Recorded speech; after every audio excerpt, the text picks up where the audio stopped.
सबसे पहला क्वेश्चन हमें दिया हुआ है, इसी में फर्स्ट क्वेश्चन में भी फर्स्ट क्वेश्चन दिया हुआ है कि साइन 60 कोस 30 प्लस साइन 30 कोस 60 का मान आप निकालो। तो सबसे पहले इनकी वैल्यूज़ आपको पता होनी चाहिए कि इनकी वैल्यूज़ क्या क्या है। तो मैं अगर यहाँ पे लिखूँ तो साइन 60 की वैल्यू होती है √3/2, कोस 30 इसकी वैल्यू √3/2 इसकी भी यही होती है। साइन 30 की वैल्यू अगर देखें तो इसकी वैल्यू होती है 1/2 और कोस 60 की वैल्यू देखें तो इसकी होती है 1/2।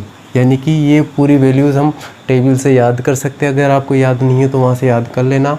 और अगर हम इन वैल्यूज़ को इसमें पुट करें तो आगे सोल्व करने पर साइन 60 की जगह √3/2 गुणा कोस 30 की वैल्यू √3/2 प्लस साइन 30 की वैल्यू 1/2 गुणा कोस 60 की वैल्यू 1/2। अगर हम इसको आगे सोल्व करते हैं, √3 को √3 से गुणा किया तो 3 बन गया हमारा, 2 को 2 से गुणा किया तो 4 बन गया। ये प्लस का साइन बीच में।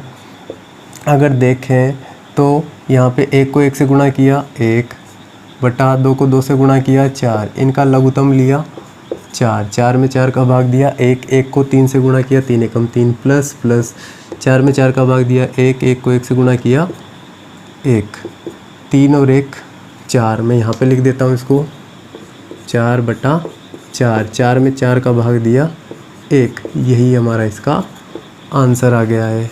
इसका आंसर आ गया है हमारे पास 1। इसी तरह अगर इसके दूसरे क्वेश्चन को देखें तो वही जो वैल्यूज़ हम सारणी से लिख सकते हैं वहाँ पे लिख लेंगे सभी को।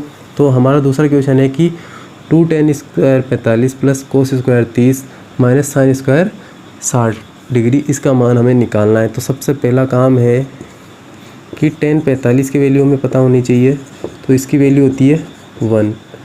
कोस 30, अगर कोस 30 की वैल्यू निकालें तो इसकी वैल्यू होती है √3/2। साइन 60 की अगर वैल्यू निकालें तो इसकी वैल्यू होती है √3/2। यहाँ पे हम वैल्यूज़ पुट करेंगे। पुट करने पर 2 ऐसे की ऐसे गुणा tan 45 की वैल्यू 1 और इसका स्क्वायर प्लस का चिन्ह कोस 30 की वैल्यू √3/2 और इसका स्क्वायर माइनस साइन 60 की वैल्यू √3/2 और इसका स्क्वायर। ये 2 ऐसे की ऐसे गुणा 1 को 1 से 1 को स्क्वायर किया तो 1 और प्लस √3 का स्क्वायर किया तो 3 बटे में 2 का भी स्क्वायर होगा तो 4 माइनस √3 का स्क्वायर किया 3/2 है बटे में तो 2 का स्क्वायर किया 4। इसको हमने आगे सोल्व किया 2 एकम तो 2 को 1 से गुणा किया 2 एकम 2 प्लस 3/4। अगर यहाँ पे देखें तो प्लस की 3/4 ये माइनस की 3/4 यहीं पे ही कैंसिल आउट हो रही है। तो यहाँ पे हमारे पास बचेगा 0 और 2 में 0 जोड़ेंगे तो 2। यही हमारा आंसर है। और इसी का अगला क्वेश्चन है क्वेश्चन नंबर 3। क्वेश्चन नंबर 3 में हमें रखा है कि कोस 45/sec 30 प्लस कोसेक 30 इसका मान क्या होगा। तो आपको पता है कि इसकी वैल्यू क्या क्या होती है। कोस 45 की वैल्यू होती है 1/√2। सेक 30 की वैल्यू आपको पता होती है कितनी है। सेक 30 की वैल्यू होती है 2/√3 और कोसेक 30 इसकी वैल्यू आपको पता है ये होती है 2। इन वैल्यूज़ को इसमें पुट करेंगे। कोसेक 45 की जगह 1/√2 बटा सेक 30 की जगह 2/√3 प्लस कोसेक 30 की जगह 2। इसके डिवाइड में कुछ नहीं है 1। इसका लघुत्तम लेंगे नीचे वाली का 1/2। यहाँ पे वापस लिख देता हूँ मैं एक बार 1/√2। इसका लघुत्तम लेंगे √3 में √3 का भाग देंगे 1 को 2 से गुणा किया 2 एकम 2 प्लस √3 में 1 का भाग दिया √3 को 2 से गुणा किया 2/3। अगर ये 4 बिल्डिंग बन गई है तो नीचे वाली की ऊपर वाली से हो रही है इस 2 से √2 से गुणा हो जाएगी। 1/2 √2। ये नीचे वाली इससे 1 से गुणा होगी √3 और ये इस 2 से गुणा हो जाएगी 2 + 2 √3। ठीक है, इसको इससे गुणा करेंगे, इसको इससे गुणा करेंगे। अगर इसको इससे गुणा करें तो यहाँ पे आता है 1 को √3 से गुणा किया √3, √2 को 2 से गुणा किया 2 √2, ये 2 √2 को फिर इससे गुणा किया 2 √6। अब ये कैसे आई, ये √2 ये √3 गुणा होगी तो √6 और साथ में ये 2। अगर अब देखें तो ये इसका परिमेयकरण कर ले अपन, इसका परिमेयकरण कर ले। अगर परिमेयकरण करेंगे तो 2 √2 + 2 √6 ये है। इसका बीच का साइन परिमेयकरण करने के लिए क्या करते हैं, बीच का साइन चेंज करते हैं, ऊपर नीचे गुणा कर देते हैं, ऊपर और नीचे दोनों तरफ गुणा, ऊपर और नीचे दोनों तरफ गुणा। ये हो गया है गुणा, ऊपर और नीचे दोनों तरफ गुणा, ये हो गया है किससे, परिमेयकरण करने पर, परिमेयकरण से। ये लिख लिया है। ठीक है, अब अगर इसमें देखें हम तो √3 को इससे गुणा करेंगे, √3 को इससे गुणा करेंगे 2 √2 से, तो 2 √6।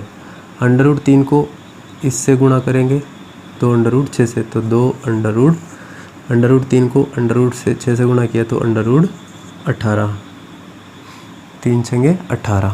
ठीक है, अगर अब यहाँ पे देखें तो a + b a - b, a + b a - b ये होता है a² - b²।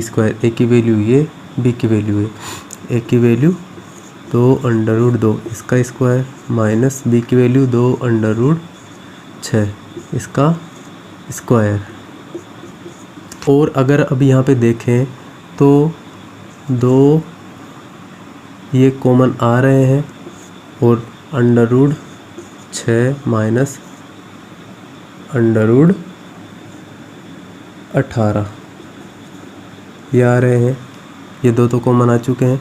अगर इसका स्क्वायर किया तो 2 का स्क्वायर 4 और √2 का स्क्वायर किया तो 2, यानी कि 2 को 2 से गुणा किया, 2 को 4 से, सॉरी 2 का स्क्वायर किया तो 4, ये 4 और √2 का स्क्वायर किया तो 2, 2 को 4 से गुणा किया 8, माइनस माइनस। और अगर अब यहाँ पे देखें तो 2 को यहाँ पे देखें तो इस पूरे का स्क्वायर हो रहा है, तो 2 का स्क्वायर किया 4 और √6 का स्क्वायर किया तो 6, 6 को 4 से गुणा किया 6 चौक 24। ठीक है, यहाँ तक कोई दिक्कत। अगर अब यहाँ पे देखें तो ये 2, यहाँ पे मैं माइनस का साइन कॉमन ले लूँ, यहाँ से माइनस का साइन कॉमन लूँ तो ये माइनस का साइन बाहर, जो प्लस की वो माइनस की, जो माइनस की वो प्लस की, ये माइनस की 18 प्लस की हो गई और ये प्लस की थी तो ये माइनस की 6 हो गई है, √6 माइनस की हो गई है, √18 प्लस की हो गई है। 18 माइनस 24 तो माइनस के 16, यहाँ तक कोई दिक्कत। माइनस से माइनस कैंसिल आउट, 2 का पहाड़ा और यहाँ पे 2 का पहाड़ा बन रहा है, यानी कि 2 एकम 2 तो 16, 8 बार में ये कैंसिल आउट हो गई है। अगर यहाँ पे देखें तो हमारे पास रहा √18 माइनस √6 बटा 8, क्योंकि 2 का भाग लग गया इसमें, इसलिए कट गए हैं। अगर देखें यहाँ पे तो इसको मैं लिख सकता हूँ 9 × 2, 18 को 2 दूनी 18 माइनस √6 बटा 8। और अगर देखें तो √9 इसका वर्गमूल होता है 3, तो इसका तो बन गया लेकिन इसका नहीं बना, तो 2 ऐसे की ऐसे रह गई है, माइनस √6 बटा 8, यही इसका आंसर है। ठीक है, तो एक बार फटाफट से इनको नोट कर लो।